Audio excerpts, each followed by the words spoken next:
Bismillahirrahmanirrahim. Assalamualaikum warahmatullahi wabarakatuh. Apa kabar sahabat semuanya? Semoga kita senantiasa mendapat bimbingan Allah menuju jalan yang lurus. Ternyata fenomena telinga bersuara nying atau berdengung telah menjadi pertanyaan umum bagi banyak orang, terutama umat Islam. Banyak yang mengira bahwa ia sedang digosipkan oleh tetangga atau dirasan-rasani oleh orang yang tidak suka dengannya. Namun menariknya, 1400 tahun yang lalu, Nabi Muhammad juga telah membahas fenomena telinga berdengung ini. Beliau mengajarkan bahwa jika seseorang mengalami telinga berdengung, itu berarti mereka berada di tingkatan tertinggi di alam ruh atau malawakla. Dalam pandangan medis, tinnitus atau apa yang umumnya kita kenal sebagai telinga berdenging adalah suatu kondisi yang dialami oleh sekitar 15% hingga 20% populasi, terutama pada lansia. Tinnitus dijelaskan sebagai pengalaman mendengar seperti suara berdenging atau jenis suara lainnya. Seperti mendengung, menggelegar, mengklik, mendesis, atau berdengung di satu atau kedua telinga. Meski tidak ada sumber suara eksternal yang ada, suara ini hanya bisa didengar oleh orang yang mengalaminya. Kecuali dalam kasus tinnitus pultasil yang sangat jarang, di mana dokter mungkin bisa mendengar suara tinnitus saat melakukan pemeriksaan. Tinnitus dapat disebabkan oleh berbagai hal, termasuk sel-sel rambut yang rusak atau patah di bagian dekat telinga yang menerima suara, perubahan dalam aliran darah melalui pembuluh darah terdekat, masalah dengan sendi tulang rahang, dan masalah dengan cara otak memproses suara.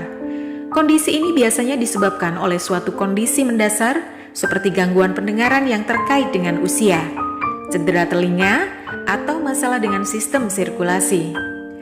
Walau begitu, sebagai umat Islam, kita juga harus mendengarkan penjelasan dari sumber-sumber Islam seperti hadis Nabi dan pendapat para ulama agar tidak tersesat.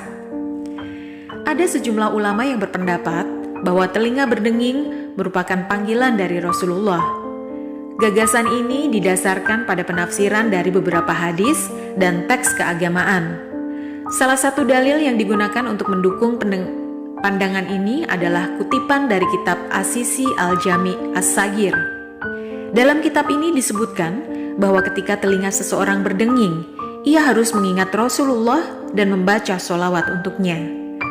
Rasulullah bersabda, "Jika telinga salah seorang di antara kalian berdengung, maka hendaknya ia mengingatku, membaca sholawat kepadaku, dan mengucapkan, Dzakarallahu man dzakarani bi khairin. Semoga Allah Subhanahu wa Ta'ala mengingat orang yang mengingatku dengan kebaikan."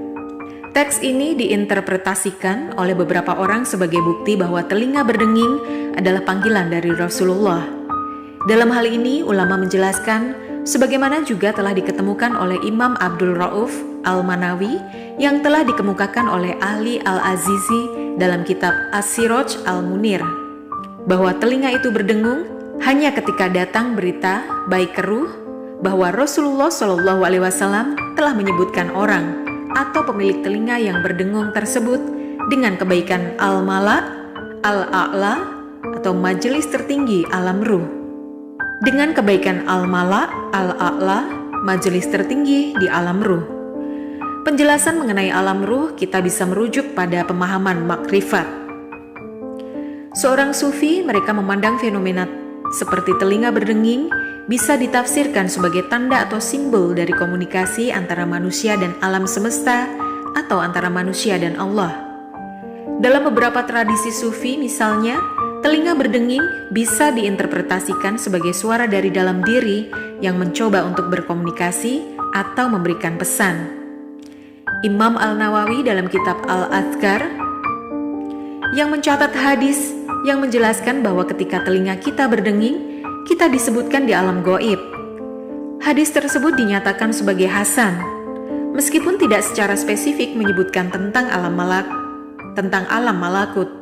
Nabi Muhammad hanya mengatakan bahwa siapapun yang telinganya berdenging harus membaca basmalah dan berdoa agar Allah menyebutkan namanya dengan baik. Ini menunjukkan bahwa Allah menyebutkan kita dengan baik, bukan hanya di alam malakut, tetapi juga di luarnya, bahkan melebihi alam jabarut. Meskipun Allah tidak terbatas pada tempat tertentu, kita tidak mengetahui dengan pasti bagaimana Allah berbicara. Mungkin Allah menyampaikan pesannya melalui alam-alam lain. Hanya Allah yang maha mengetahui tentang hal ini. Telinga berdenging memiliki kemiripan dengan tanda melalui mimpi. Rasulullah pernah bersabda bahwa siapapun yang bermimpi bertemu dengannya sebenarnya telah melihat kebenaran. Namun kadang-kadang kejelasan dalam mimpi dapat dipengaruhi oleh pemahaman kita tentang hakikat Nabi dan kecintaan kita terhadapnya. Jika kita belum memahami dengan baik hakikat Nabi, maka penglihatan kita dalam mimpi tentang Nabi dapat menjadi kabur. Namun Rasulullah menegaskan bahwa di akhir zaman hampir semua mimpi orang yang beriman adalah benar. Mimpi ini merupakan warisan dari para nabi dan termasuk dalam ilmu mimpi yang dihormati oleh para ulama. Bahkan Imam Bukhari dan Imam Tirmizi memiliki bab yang berhubungan dengan penafsiran mimpi dalam kitab sahih mereka. Dalam konteks ini, pandangan makrifat menekankan pentingnya pengalaman pribadi dan interpretasi individu. Setiap orang mungkin memiliki pengalaman dan pemahaman yang berbeda tentang fenomena seperti telinga berdenging atau mimpi bertemu Nabi. Yang terpenting adalah setiap individu berusaha untuk mencari kebenaran dan pemahaman spiritual melalui pengalaman dan pengetahuan mereka sendiri. Namun yang perlu dicatat adalah bahwa tidak semua orang setuju dengan interpretasi ini. Beberapa orang berpendapat bahwa hadis yang menjadi dasar dalil telinga berdenging tidak bisa dipertanggungjawabkan. Al-Bukhari menyatakan bahwa perawi hadis tersebut adalah munkaru hadis atau perawi yang tidak bisa diterima hadisnya. Selain itu, dalam hadis tersebut tidak ada keterangan bahwa telinga berdenging adalah tanda panggilan Rasulullah. Hadis tersebut hanya berisi anjuran untuk membaca sholawat ketika telinga berdenging. Apabila telinga kalian berdenging, hendaklah dia mengingatku dan membaca sholawat untukku. Apabila telinga kalian berdenging, hendaklah dia mengingatku dan membaca sholawat untukku. Dan hendaknya dia mengucapkan, semoga Allah mengingat orang yang mengingatkan dengan mendoakan kebaikan. Beberapa ulama berargumen mengapa mereka menganggap hadis ini tidak bisa dipertanggungjawabkan. Hadis ini diriwayatkan oleh beberapa perawi, termasuk Al-Azizi dalam Asiraj Al-Munir, Al-Harwiti dalam Makarim Al-Ahlad, dan Al-Ukaili dalam Al-Marhuat melalui jalur Muhammad bin Ubaidillah dan Makmar dari bapaknya. Namun Imam Bukhari menyebutkan bahwa Makmar dan bapaknya keduanya tidak dapat dipercaya dalam meriwayatkan hadis. Demikian pula Ad-Daruqutni menyebutkan bahwa Muhammad bin Ubaidillah dianggap sebagai perawi yang tidak dapat diandalkan atau matruk. Lebih lanjut, Al-Ukhaili yang mengomentari bahwa hadis ini tidak memiliki asal atau tidak ada dalam kitab hadis, dan Muhammad bin Ubaidillah dianggap sebagai perawi yang tidak dapat dipercaya menurut Bukhari.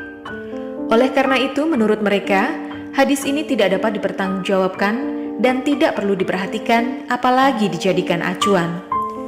Beberapa orang bahkan berpendapat bahwa klien seperti ini bisa disalahgunakan untuk menyesatkan orang lain. Walau begitu, pandangan ini didukung oleh Muktamar Nahdlatul Ulama ke-11 di Banjarmasin pada tanggal 19 Rabiul Awal 1355 Hijriah. Dalam muktamar itu dijelaskan bahwa suara nying dalam telinga menunjukkan bahwa Rasulullah sedang menyebut orang tersebut dalam perkumpulan yang tertinggi atau Al-Ma'la, Al-A'la, agar ia ingat kepada beliau dan bersolawat kepadanya. Namun ini tidak berarti bahwa setiap kali telinga seseorang berdenging, itu adalah tanda Rasulullah sedang memanggil. Bisa saja karena pengaruh yang lain seperti kondisi medis atau hal lain yang tidak diketahui. Namun yang juga perlu diperhatikan adalah bahwa walaupun ada beberapa ulama yang mengatakan hadis ini sebagai lemah, kita tidak lantas berhenti mengucapkan sholawat kepada beliau. Sebagai simpulan, mesti ada beberapa dalil yang interpretasi yang digunakan untuk mendukung klaim bahwa telinga yang berdenging adalah tanda Rasulullah sedang memanggil. Meskipun ada perdebatan dan kontroversi seputar validasi dan interpretasi dari dalil-dalil tersebut, oleh karena itu penting untuk selalu melakukan penelitian dan kritik secara mendalam sebelum menerima informasi semacam ini, dan yang penting untuk menyimak setiap pembahasan sampai tuntas. Semoga dapat bermanfaat untuk kita semua. Wallahu a'lam bishawab. Wassalamualaikum warahmatullahi wabarakatuh.